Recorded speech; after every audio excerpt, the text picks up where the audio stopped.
Bradley J., Kermit the Frog and Fozzie Bear, right? Yes. There's the two of them. One of the great friendships in fictional history. Right, a frog and a bear. Who can say no to that? Here is my question to you. You transpose that to real life. Which one of us is Fozzie the Bear and which one of us is Kermit the Frog? Brad Geiger, Dave Kellett.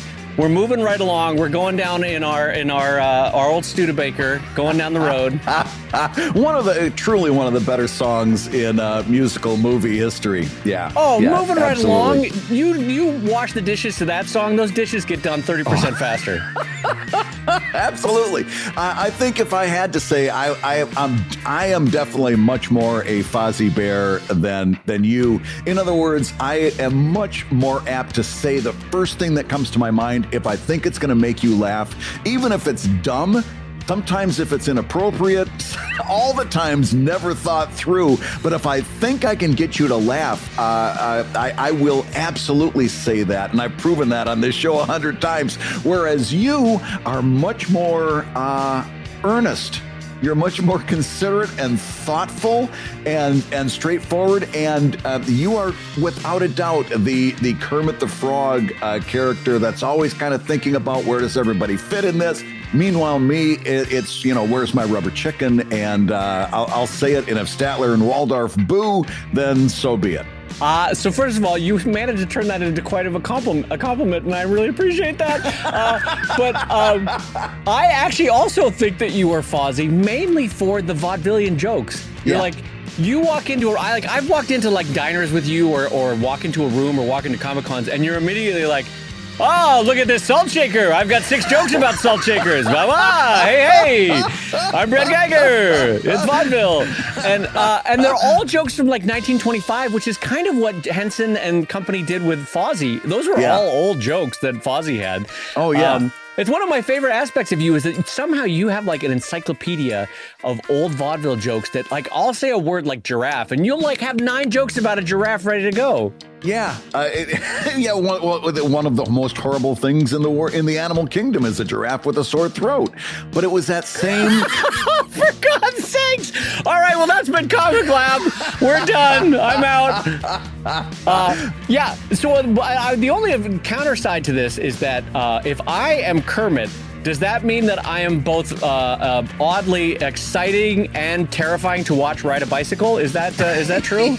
Yeah, I've seen that happen, and yes, there's a lot of movie magic goes into getting you upright. A lot of movie magic goes into me getting on a bike. I gotta tell you, as the years go on, have you ever had this? Because I was out riding the other day, but I was riding in jeans, and I'm just gonna be honest, the jeans were a little tighter than they normally were. Have you ever tried to get on a bike with jeans that are a little bit too tight? And also you're my age. It was not pretty. I had to tilt the bike. I had to kind of get a running start. I'm like gonna swing that leg. It wasn't pretty, Brad. I'm just being honest. Yeah, and you got to try very hard not to embarrass yourself, especially in front of your kids. You do not want to be the dad that falls off his bike and rips his pants. Yeah, it's the 1-2 punch of fatherdom right there. Yeah. And on that note, I'm going to say hello, everybody, and welcome to ComicLab, the show about making comics and making a living from comics. I'm Brad Geiger, the editor of webcomics.com and the creator of Evil Inc. And I'm his green friend, Dave Kellett, cartoonist of Drive and Sheldon and co-director of Stripped. And this week's Hour of Comics Advice is made possible by your support at patreon.com/ComicLab. So Dave, let's talk comics. Let's talk comics, my friend. And before we go any further, before we take another step, we've got to remind everybody that we are in the final days, the final hours of the ComicLab cash grab over on Kickstarter. Remember, the URL is comiclabcashgrab.com because it's all about friendship and love. comiclabcashgrab.com. And remember, this is for getting the 20 Comics Commandments that we did for the 200th episode of ComicLab on one awesome designed magnet, 5x7 magnet. And then there's 2 new pins, ComicLab pins available as well. So over at comiclabcashgrab.com. Yeah, you're not going to want to miss it. That's a lot of fun. And again, having those comic commandments right there by your workstation is going to be very, very helpful because it's some of the stuff that we talk about every week. Speaking of which, Dave, do you want to start us off on our first topic for this week? Oh boy, Brad, do I, because I've got my glasses on and I can actually see my computer. Boy, speaking, what a week of health it's been for me in terms of can't get on my bike, can barely see my computer. It's a lot of really strong points for me in terms of like my increasingly aging process.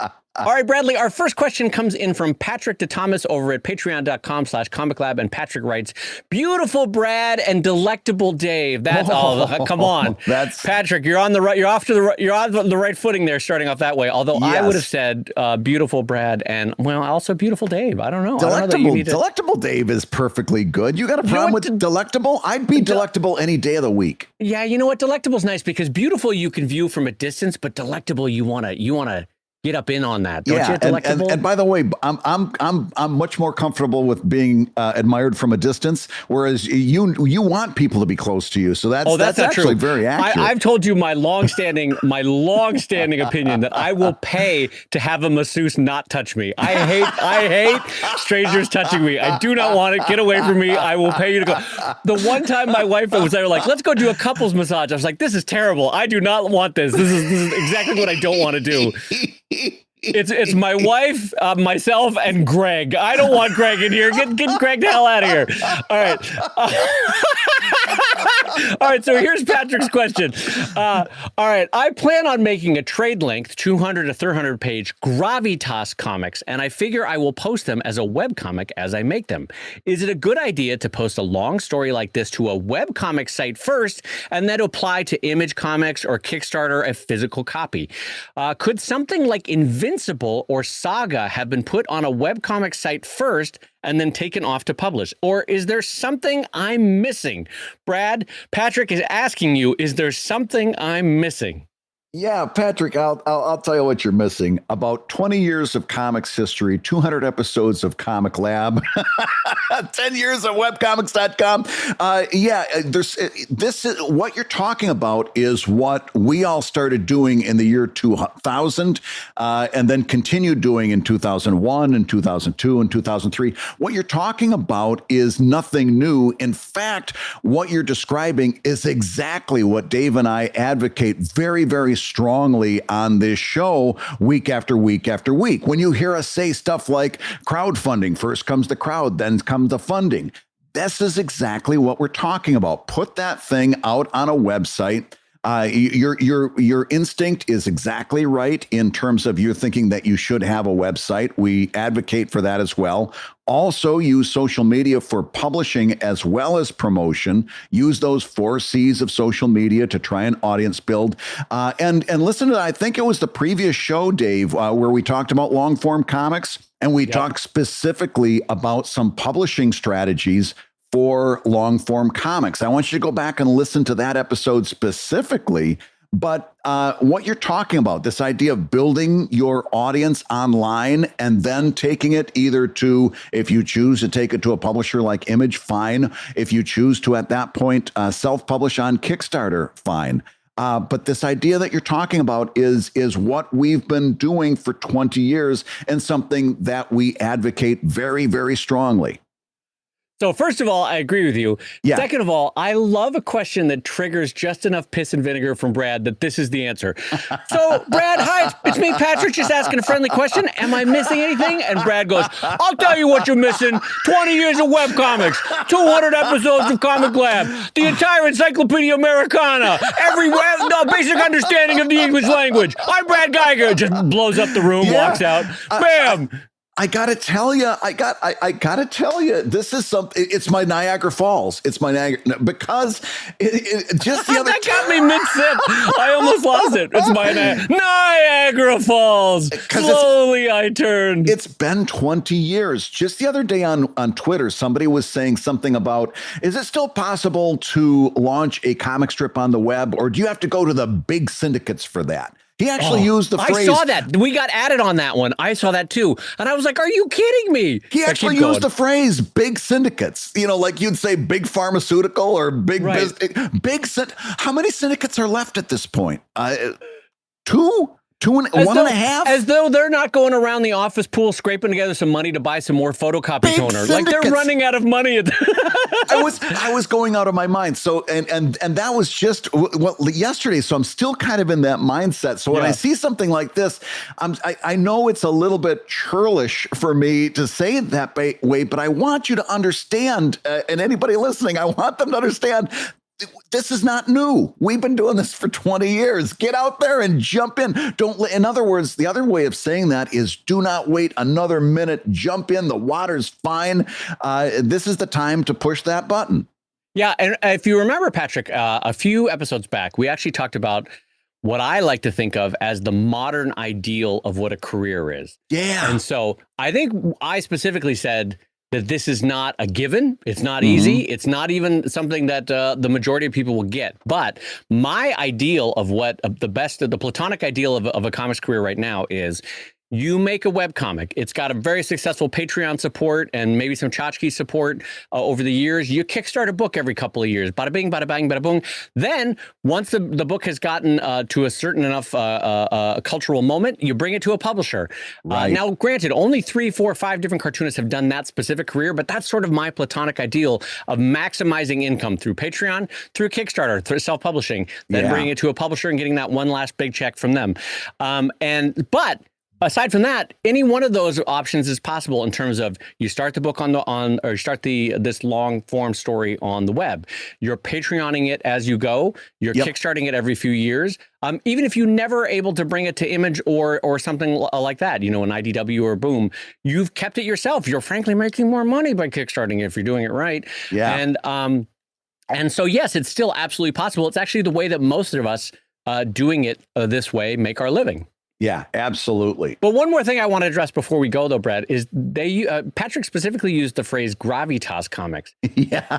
But then, Patrick, you said Invincible or Saga, which I don't associate as gravitas comics. Right. And so I just want to say that not all long form is gravitas. To me, gravitas is, I've described it before like broccoli comics. Like they're important. They have they're making society better. No one wants to read them, but they're making society better. You know what I mean? They're going to win 6 Eisners, but no one is reading that. That to me is a gravitas comic. You know what I mean? A comic that's making change but it's really not a great story. And it's, you know what I mean? Like that kind of thing.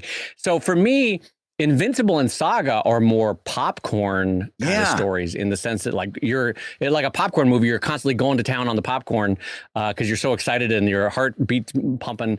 But anyway, I don't know why that was important to make that distinction. But for me, gravitas comics are different than what Invincible or Saga are. Brad, am I getting that wrong? No, I think you're right, but I don't think it changes our answer. In other words, no, not at all. Even if it was a gravitas comic, my advice would be the same. I will say, though, that if it truly is a broccoli comic, that's one of the few times where it might be hard to Patreon that, in the sense that are people checking in every week for a bit of basically medicine? You know what I mean? Yeah. It's harder, I think, to Patreon a gravitas comic. I think if you're going to do that, I don't know that it's harder, but you have to focus your messaging very, very clearly on something like that. In other words, if you're one of these people that goes out and say, hey, support me on Patreon, and you're doing something that at the basis is not super entertaining, that's going to be a heavy load for people. So if you're if this is the thing that you've chosen to do, you're going to have to think very, very clearly about your messaging when you're out there on social media and attempting crowdfunding, because now your messaging is very, very important to the success of this overall operation. Right. Whereas in contrast, I think Invincible or Saga are low-hanging fruit to a comic that could have been done as a webcomic. Yeah. Keeping in mind to just make every update satisfying, make every update have an important or meaningful moment on that page, you could absolutely have Invincible or Saga type comic on the web. All right, Brad, let's move into the next topic. Thank you for letting me take that little digression there. Oh, not at all. Now, we've got a great lettering dilemma coming up. This is going to be good. So listen to how this works out. This comes in from Alan Ellsworth, who says, "Hi, Brad and Dave. I have a rather interesting lettering dilemma." See, I told you. I have a character. God, what a dad way to say that. See, I told you. All right.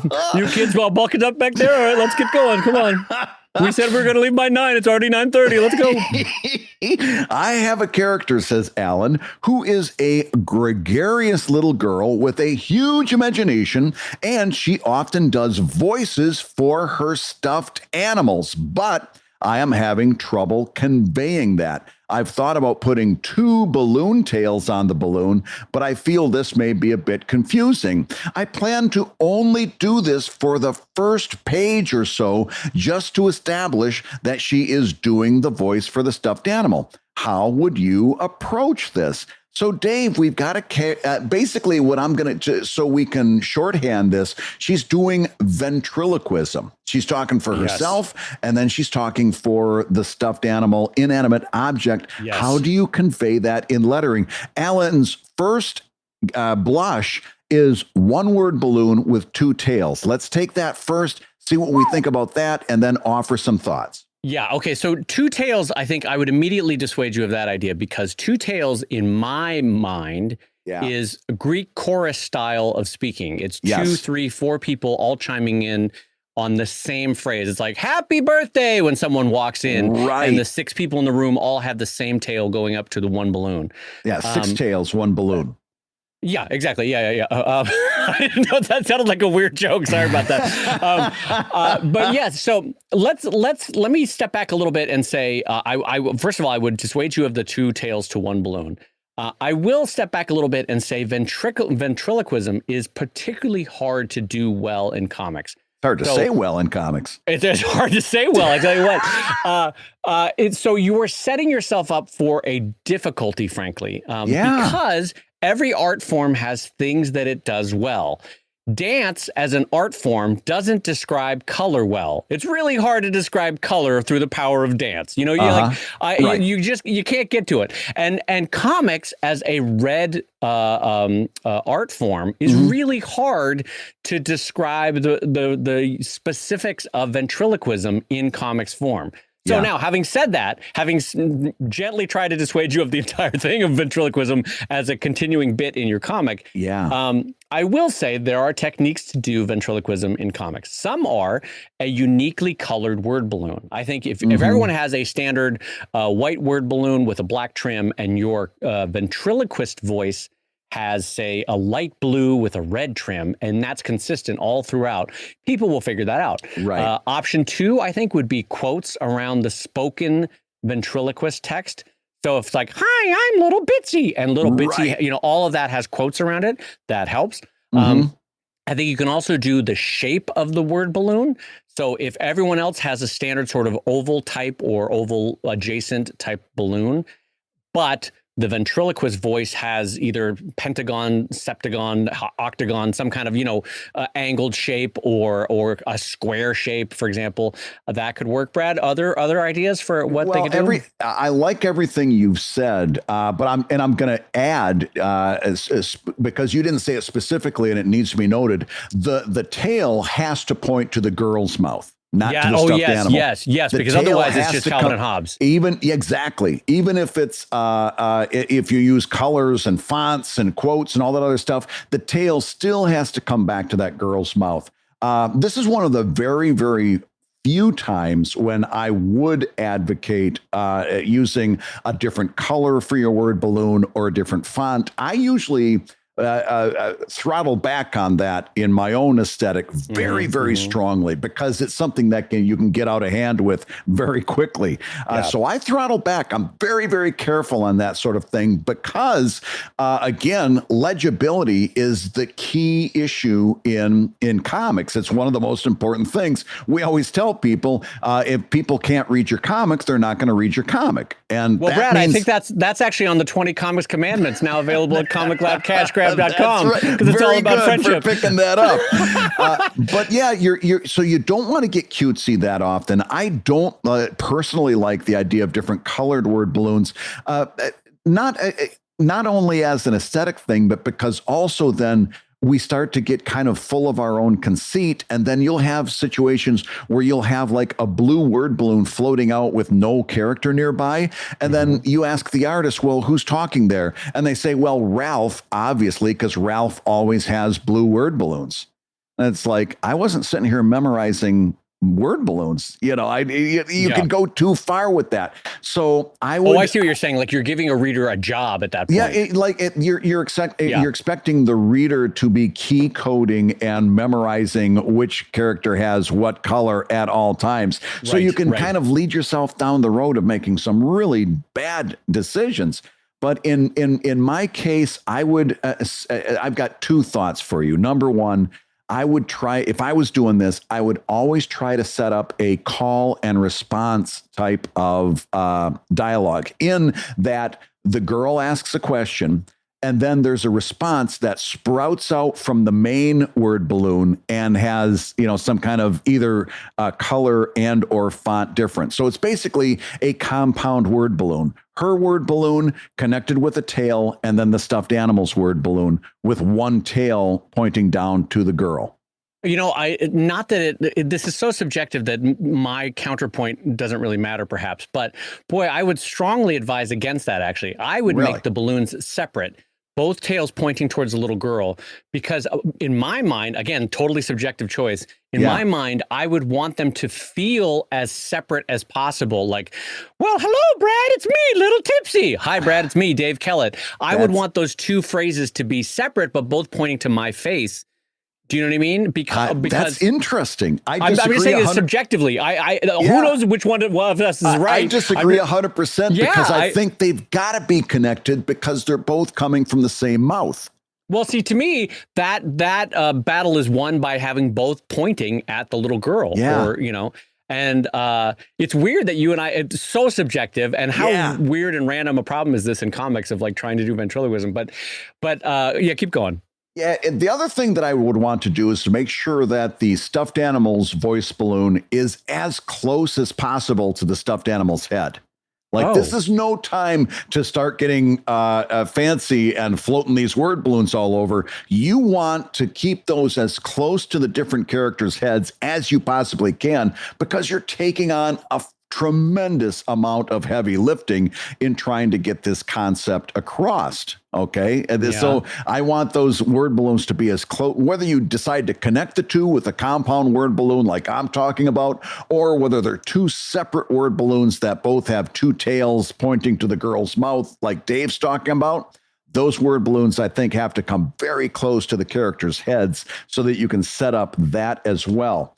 But even more than that, so in your question, you say that you're only going to do it for a page or two to establish that she's doing the voice for the stuffed animal. So you are in a real dangerous zone here, okay? Because number one, you're assuming everybody's going to read page 1 and experience page 1 before they experience page 12. And you know that that's not going to happen. In web publishing, that's not going to happen. So you think that we're all going to read page 1 and we will understand that this is the thing that's happening, when people, due to the obvious natures of web publishing, they're not going to come in on page 1. You can't make them come in on page 1.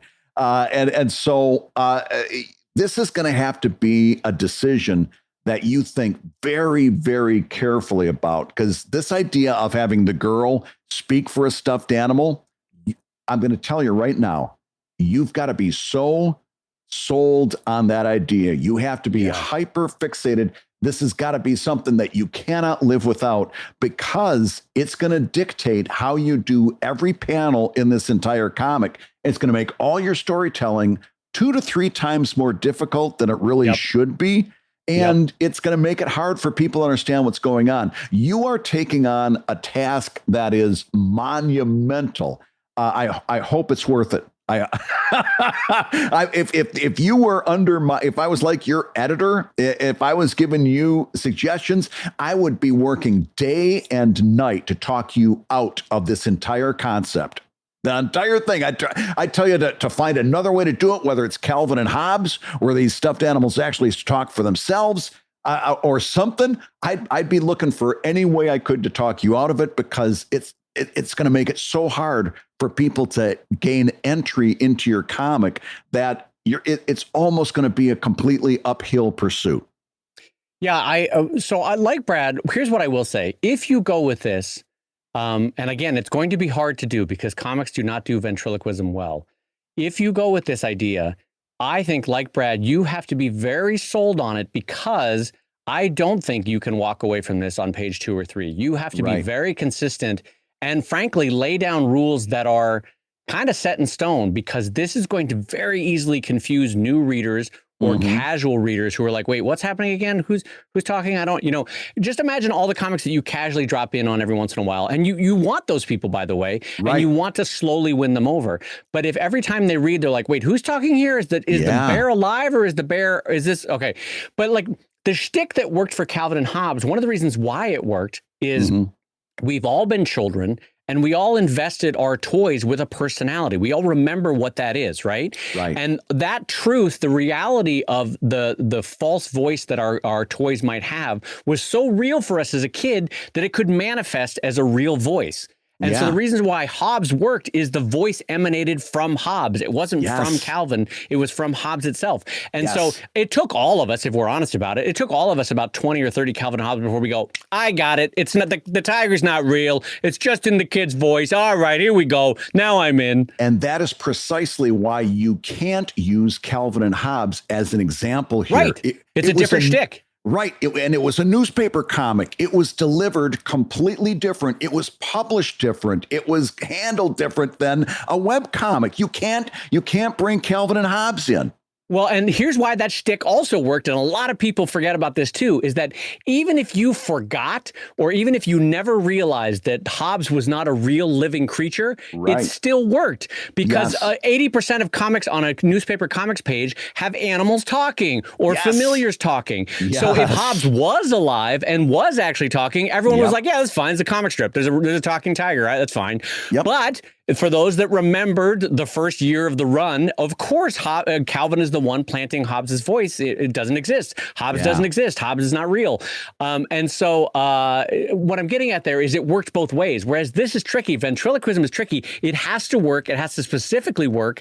And it has to work even in weird situations, all the different permutations that a comic strip can exist, where characters are off screen, characters are walking in, characters are carrying a thing. There's other objects in the way between you and the bear. Well, now the voice bubble has to go in a unique place in the panel. That makes it trickier, is what I'm getting at. And so ventriloquism is hard to do and hard to do well. And one of the reasons why I said you're going to have to stick to the rules is that's desperately important to keep the rules consistent, or else you're going to have readers going like, wait, who's talking now? What's happening? I'm confused.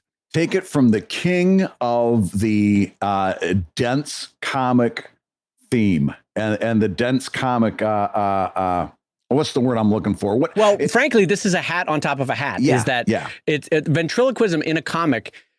Most people will allow for a character having its own invested voice, even if another character is creating it. But ventriloquism specifically is an extra wrinkle on top of that makes it harder to get into. Here's the point that I wanted to make, though. Take it from the king of the dense, opaque comic theme and the comic concept. And that would be me, who did a comic strip about a comic strip starring a gargoyle. Okay? I had a comic strip that was being shot like a TV show. And the comic was within a comic. If somebody would have tried to talk me out of that, in fact, people did, and I didn't listen because I wanted to do this so bad. It was in my head how it could be. Take it from the king of making an opaque decision on your comic. It doesn't pan out. I had such an image in my mind of how this could be. I did not have the ability to translate that for my readers. I didn't have the ability to convey that for my readers. I was thinking about it the way a TV show would play out. Right, where the camera would pan around and you'd see all this stuff happen. I didn't have the art skills. I didn't have the art chops. I didn't have the writing skills. And I had a very opaque idea that I was trying to convey. In other words, by opaque, I mean hard to understand quickly. I've made this mistake. I can see this mistake coming up Broad Street. I would be working very hard to talk you out of this and try to find another way to do it. Because I know where this ends. 4.5 years of a comic that just did not take. Yeah, and I think that's especially helpful advice, because what Brad is basically saying is he's in a little way making fun of himself so that you can learn from it. Yeah. Which is basically the kindest advice you can give, is like, I have made this mistake. Do not make this mistake. And I think this, which both Brad and I would say, look, if this is something you want to do, go for it. Go with God. Go have fun and invent your way out of it. But I think what Brad is really saying is, yeah, even if you can make it work, it might be a middling success in terms of comic communication. Like, it's still going to be tricky to have a consistently ventriloquist voice in a comic. My only other thought, and Brad obliquely mentioned this too, is that I usually try to dissuade people of using a unique font, because I'm always afraid of that Walt Kelly pogo look of like, what, are we all on LSD? Why does everybody have their own font? What's going on here? And like Walt Kelly, I don't know what he was doing. He was such a beautiful artist, but the fonts, Walt, God rest his soul. What was he doing, Walt? But in this unique case, I honestly think that a unique font might be the saving grace that you're looking for, because it's so hard to do a unique ventriloquist voice. Yeah. You're going to need to use a couple tricks of a slightly different colored word balloon and a different font. Yeah. But like, also, I'm imagining one last wrinkle, Brad, that we haven't even talked about. Let's say this becomes an established comic. You're now 2 or 3 years into the comic, and this stuffed animal needs to have an internal thought, a monologue, in order to set up a joke, right? Oh. How do you do that? Do you do is it still a thought bubble going to the little girl, but with a different colored balloon, with a different font? I mean, it just gets chewy. You see all the different iterations where it's going to get chewy for a reader to understand it. What happens when the stuffed animal has to talk, but the girl's not in the room? I mean, there's...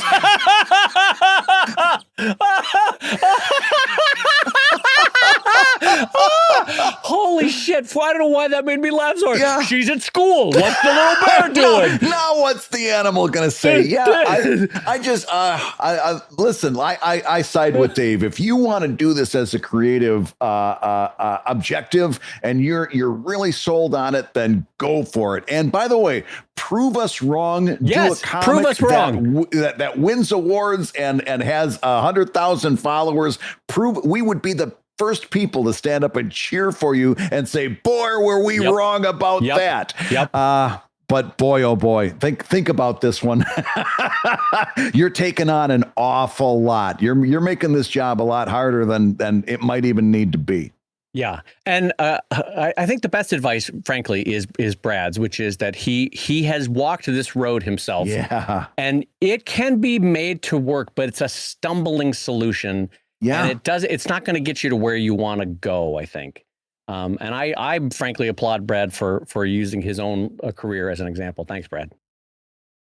Hey, if you're listening while you work, take a minute to stand and stretch. And while you're doing that, we're going to tell you why you should join us on Patreon. When you do, you're going to get hours and hours of podcasts that we've recorded just for backers. And exclusive Patreon posts that go even deeper on ComicLab topics. And access to our exclusive Discord server, which is a thriving community of professional cartoonists. So you can support the show you love and get tons of actionable resources for your own cartooning. And listen, if you can't swing a pledge this month, we get it.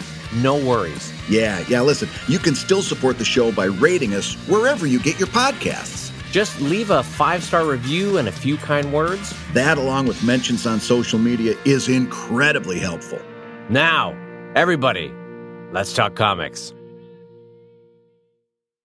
So, Dave, this is the perfect time to remind people that this show is brought to them in part by our good friends at the folks over at Wacom.com, WACOM, the makers of the portable, powerful, professional Wacom One.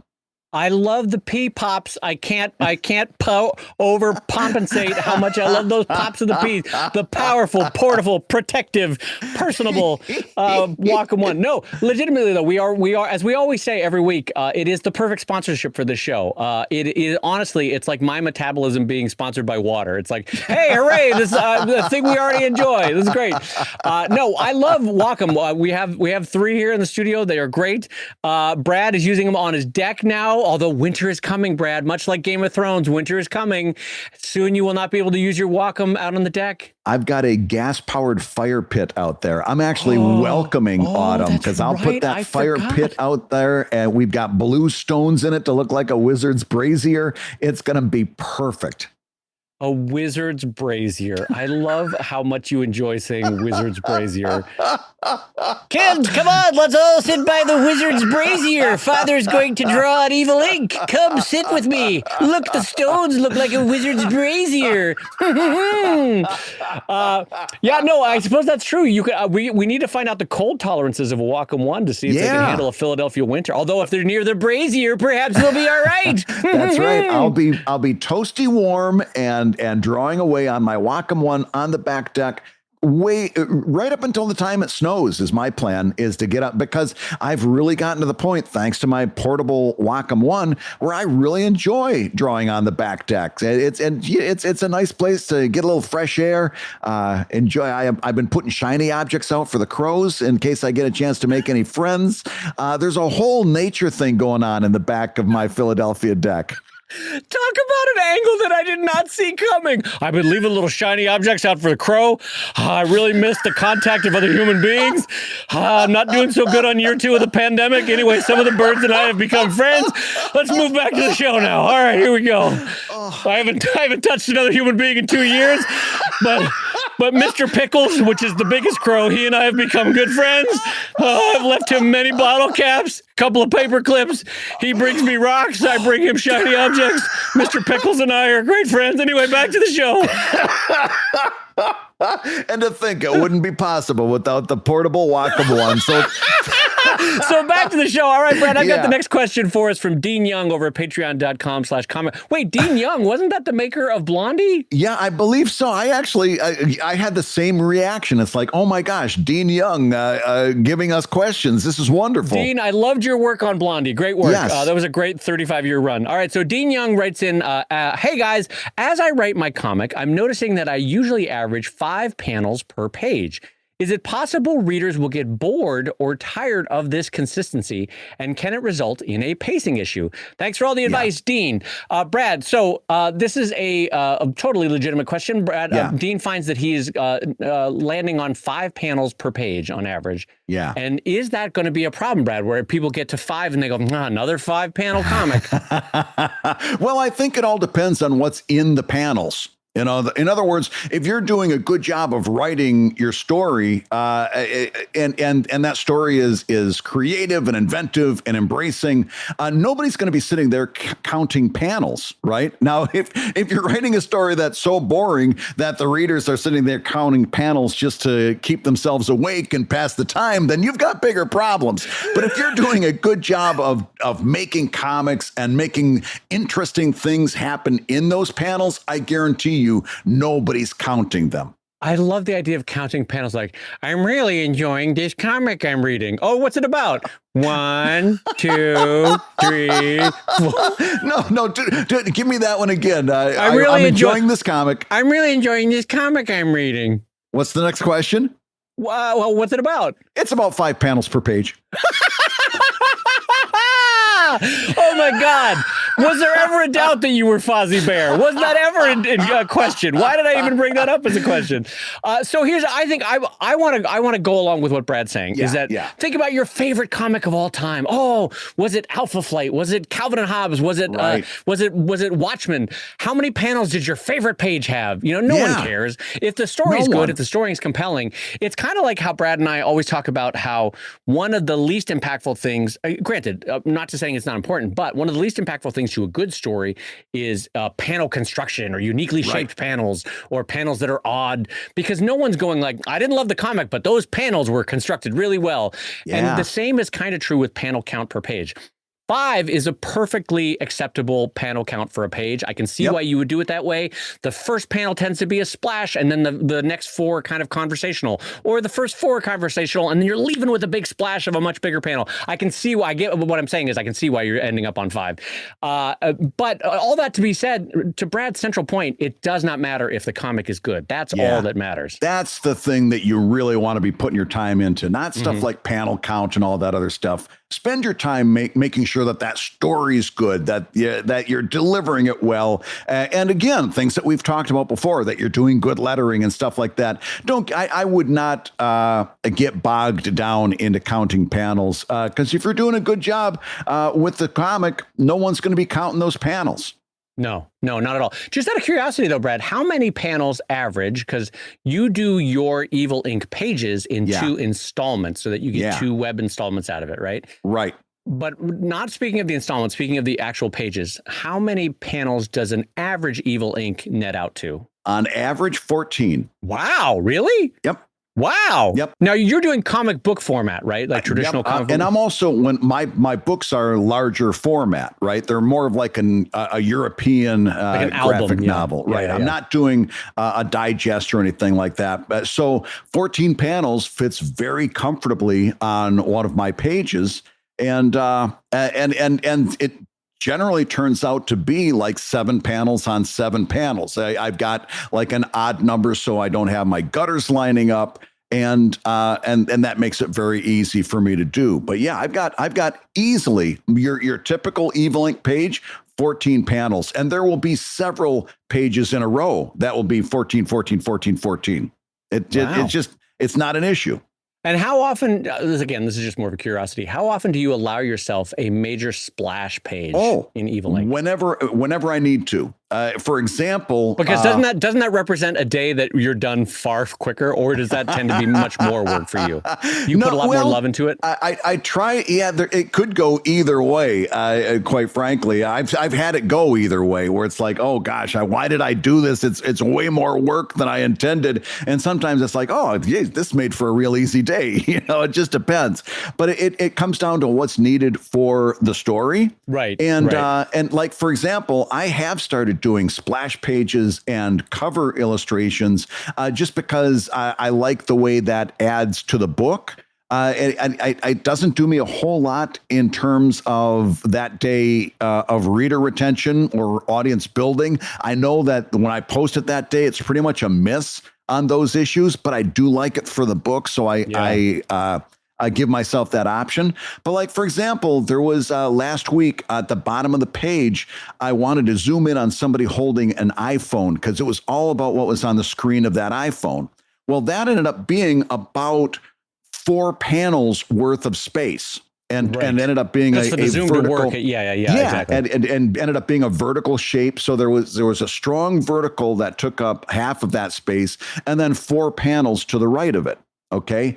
So that was a much different layout than I usually do, but the story needs dictated it. It made for a very interesting scene. It made for an interesting shape. It gave me all the visual information that I needed, and I went with it. Yeah. But if I'm being honest, 9 chances out of 10, I'm splitting that up into 2 7-panel half pages and doing most of my thinking about what's going in those panels. I don't give that 7 another thought. Right. When you get to one of those layouts where it's like the zoom in of that takes up 4 panels of space, and you're drawing it out on the deck, do you ever turn your Wacom 1 a little bit and then lift up a shiny object just so you can ask Mr. Pickles what he thinks of it? Just to have just one moment of your day where you're talking to another person, or Mr. Pickles, I'm done with the close-up zoom. Can you?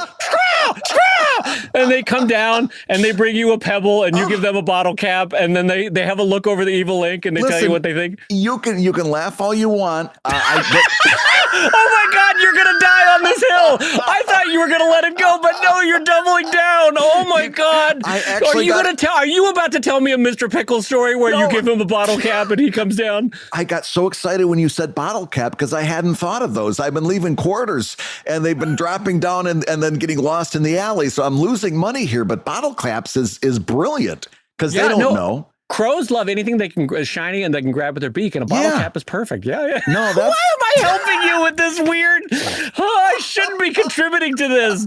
Oh yeah, this is like the end of Nikola Tesla's life. Just Brad talking to pigeons in his hotel room in New York.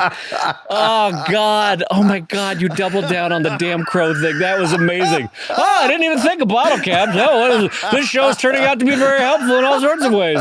I'm glad I showed up today. All right, Brad, let me jump us into our next question. And by the way, Dean, I think so. I think we summarized that one fairly cleanly, but really the story is what matters, not the panel count. And both Brad and I wish you all the best of luck with it, because it sounds like 5 panels is working out just great for you. So that's good. Yes. All right, moving on to our next question from Stephen Barry over at patreon.com/ComicLab. Stephen writes, "Hi guys, what are your recommendations for learning the math behind business? Like inventory projections, estimating business expenses, etc. Thanks." This is a great question, Brad. What are your thoughts on this one? Business expenses and the numbers behind business. How do we suggest Stephen jump in on that? I've got one book that I recommend very strongly. It's a book that I actually assigned when I was doing an arts entrepreneurship class for Hushin College, and it's called Arts and Numbers: A Financial Guide. I'm going to try that again. Do not cut that. We are keeping financial in there. How can we get rid of financial?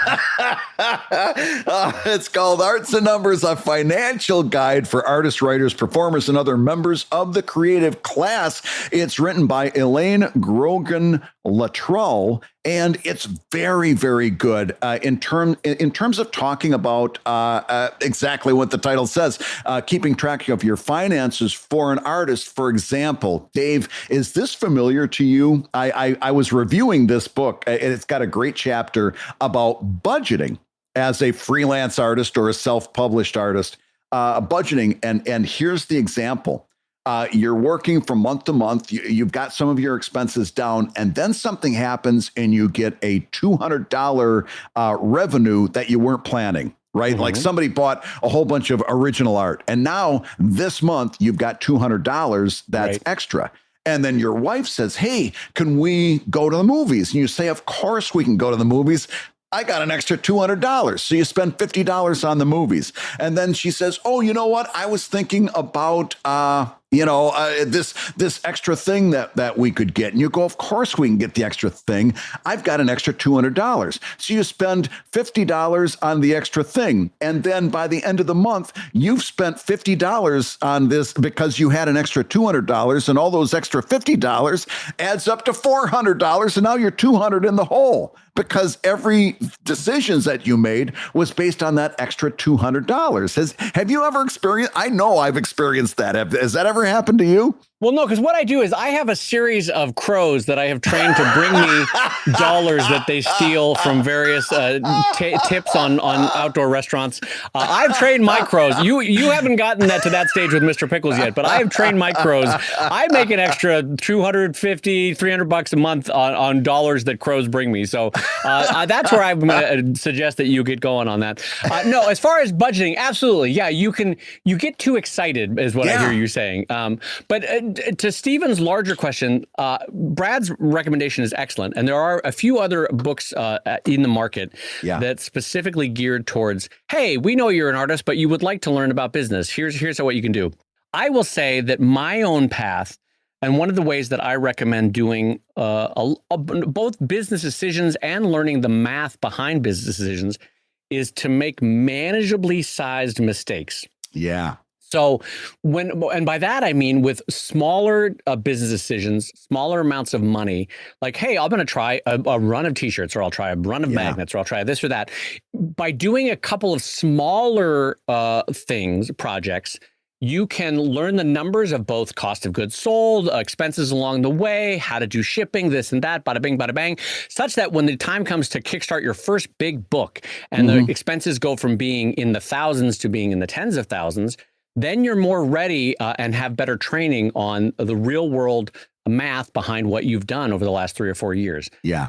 For me, that was my own personal journey, that it was better to make smaller projects happen, smaller manageably sized mistakes happen, so that I could learn from it and take it on to bigger projects. Brad? Absolutely. And that's really the best answer. I mean, I do stand by this book, but the best answer that you could possibly get is that you're going to have to make mistakes month to month and learn from them and until you get your feet on the ground. And Dave's choice of words is absolutely spot on. Small, manageable mistakes, right? Yeah, and you're going to have to make a few of those and keep good notes, good records from month to month. I would suggest doing a monthly profit loss statement, so you can see from month to month, where's the money coming in, where's the money going out.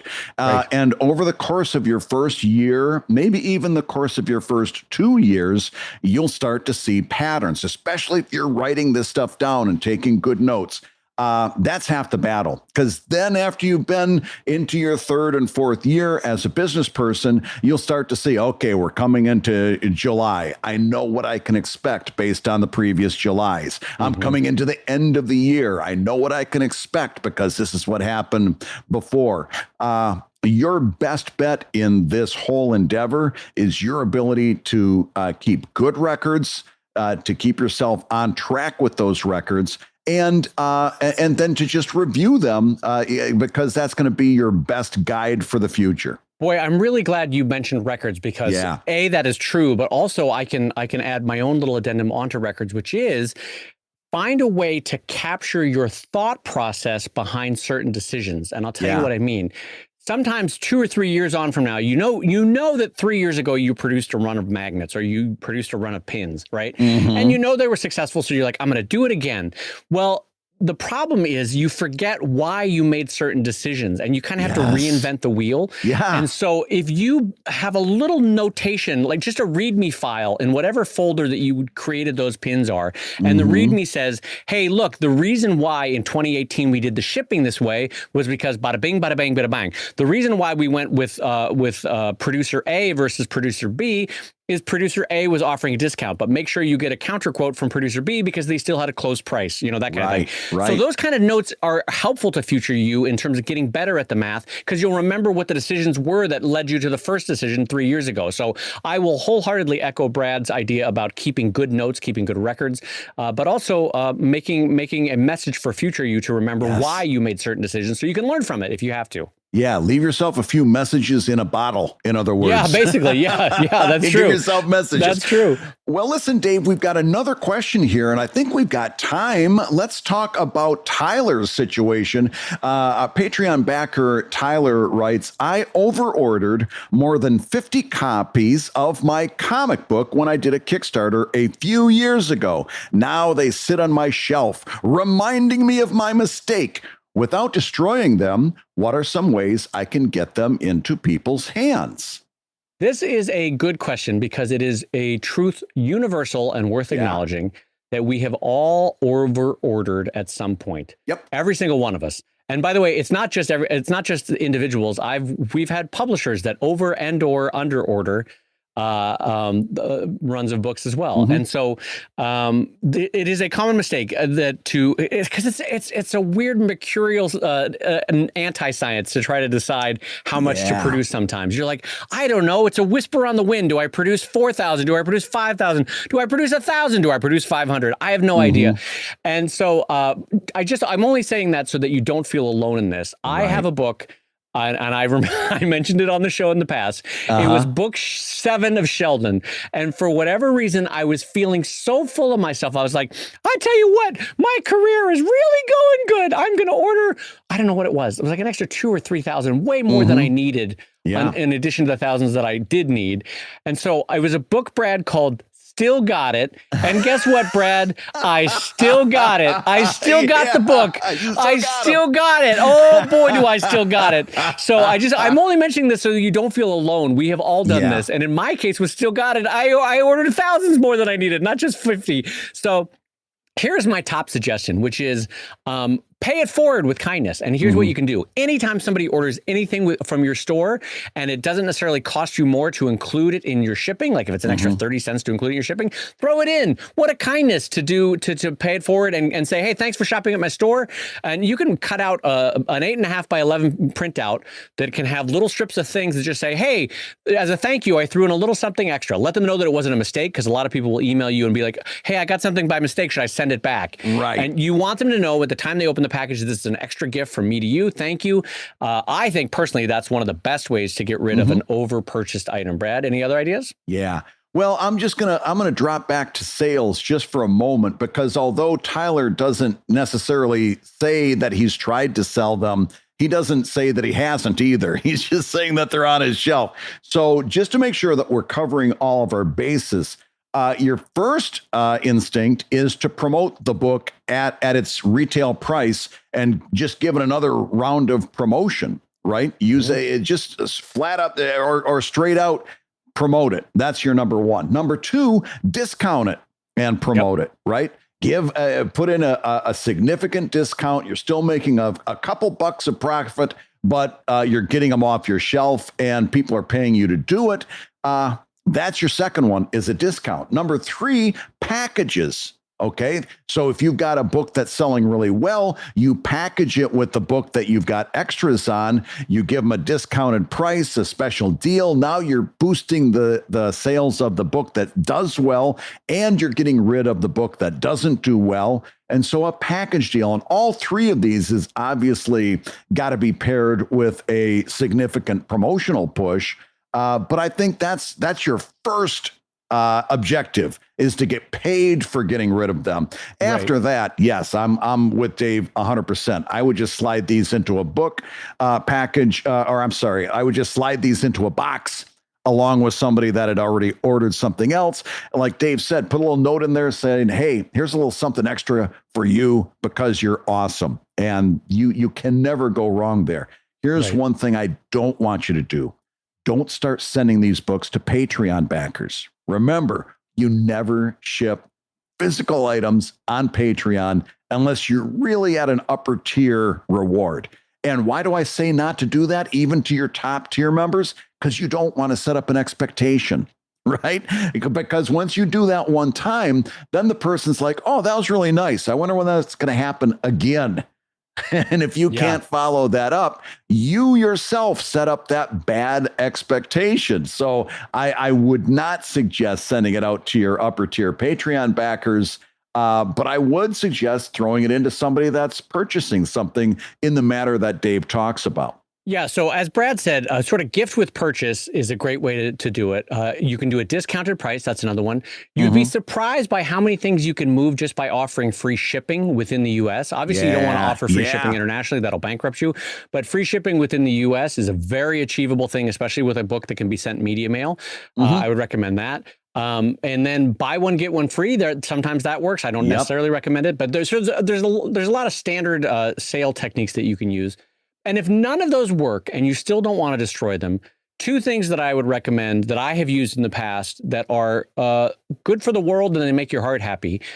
Dolly Parton runs an excellent charity in the South of getting books to kids. And so if your books are family friendly or age appropriate to teens, maybe you can let a charity like Dolly Parton's Book Exchange. She does. I'm not joking, Brett. She gives out literally millions of books to kids in the South. And it's a really good charity. Another one that I did recently with Drive with Kickstarter is the Comics for Kids charity that goes to cancer centers and children's hospitals. And by God, I think children's hospitals right now could use the help in terms of that's a great donation. So if you don't want to pulp them, if you don't want to destroy them, which I think is a great idea, you can get them out to the world via charity. And two that I have used and recommend are Dolly Parton's in the South and then Comics for Kids out of the Midwest. So those are my two options. Bottom line is you're talking about 50 books and books don't have an expiration date on them. They don't go sour in a few months. You don't have to stress out about managing this. And it's a very small number. It may look large on your bookshelf, but 50 is a small number. This is nothing to stress out about. This is nothing to worry about. This is something to kind of, this is something that I would take a look at more as a positive. You've got a nice little freebie or a nice little discount you can set up. This is nothing but potential. And if it doesn't work, it's only 50 books. It's not a big deal. And listen, I don't know how much of how much the average North American crow weighs, but if a crow has a sufficient wingspan and they're probably mature, they're probably it's probably going to be, sort of the alpha crow. But if you can train them to individually lift the comic books, you can get these books into people's hands by sort of trading a bauble from the Crow for a comic book, and you can have them all over. Now, listen, it's not going to be much farther than your current metropolitan area, but that Crow will do what it can to get it out there for you. And I think that's a very viable option. Yes, and the most strongest argument yet for foil stamp printing on your cover. If that doesn't convince you to do foil stamp printing, I don't know what it would. Oh, man. And on that note, you've been listening to Comic Lab, the show about making comics and making a living from comics. Your hosts have been my friend, Mr. Pickles, a good-sized crow out of Philadelphia. He's been very helpful, and he'll trade you any baubles for a shiny stone or a bit of rock. And also his current new friend, Brad Geiger, the editor of webcomics.com and the creator of Evil Inc. at evil-comic.com. And my good... No worries. You chime in whenever you want, Brad. Take your time. Take your time. And my good friend, Dave Kellett, the co-director of Strip, the comics documentary, and the cartoonist of Sheldon at sheldoncomics.com and Drive at drivecomic.com. And a big reminder, these are the last days, nay, the last hours of ComicLab cashgrab.com, the Kickstarter, the quick starter that we are currently running over on Kickstarter to bring the 20 Comics Commandments into the world, along with 2 new ComicLab pins. We think you are going to love them, to have great around your space, so go over and jump in while there is still time. There is mere moments left to go over to ComicLabCashGrab.com. And I will say the ComicLab theme song is used with permission from Andy Creighton at theworldrecord.net. And this episode was edited by the wonderful Matt Woodard of Woodsong Productions over at www.woodsong.media. If you love Comic Lab, you can rate and review the show on Apple Podcasts, and you may hear your review featured on a future episode like this one. This is a 5-star review coming in from our friend Jack Reichel, who says, "The best and only podcast I listen to regularly." Jack says, "I'm not a podcast person, but I can appreciate a good episode of a good podcast now and again. Comic Lab, though, I've listened through every episode as well as just about every one of the Comic Lab Pro Tips bonus episodes on Patreon. Brad and Dave are funny and informative, not just to comic creators, but to any creatives and or small business owners of any kind. One of the best resources on the wide internet. Thanks, guys." Hey, that is fantastic. Yeah. Thank you, Jack. I'm always pleased when I don't allow myself to read them before you read them on the show, because I'm sitting here like blushing, like, oh, that's nice. What nice words. Oh, I like that. But thank you, Jack. That is genuinely appreciated. We really appreciate the kind words. And I will say Comic Lab is made possible by your support on patreon.com/comiclab. So we'll go ahead and say that like Mr. Pickles. Tra! Tra! Tra! Music to my ears.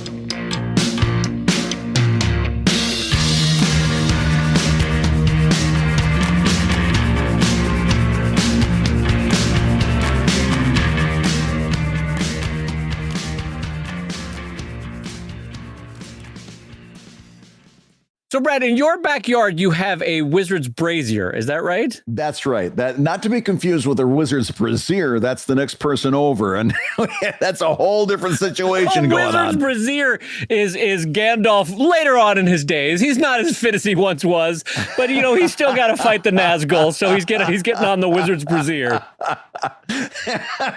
Abracadabra, poof, poof. I find it is the small act of kindness that lifts these babies up.